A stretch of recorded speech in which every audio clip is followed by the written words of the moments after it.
আজকে হলো শুক্রবার। আল্লাহ পাকের কুদরত পাই দি সেজদা নতুন সাজে। জীবনে করেছি অনেক গুনাহ, মসজিদে সেজদা দিয়ে আল্লাহ পাক থেকে নি ক্ষমা।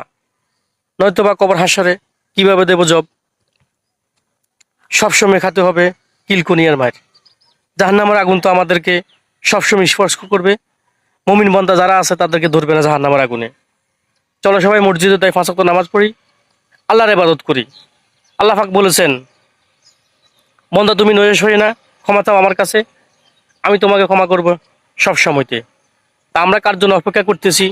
মসজিদে তাই শুক্রবারে, শুধু শুক্রবারে যাইলে হবে না, সবসময় যাইতে হবে।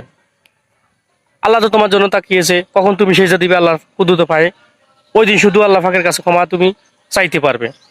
তুমি যদি নাও যাও মসজিদে, ক্ষমা চাইবে কার কাছে? এটা তুমি জানো নি মুসলিম?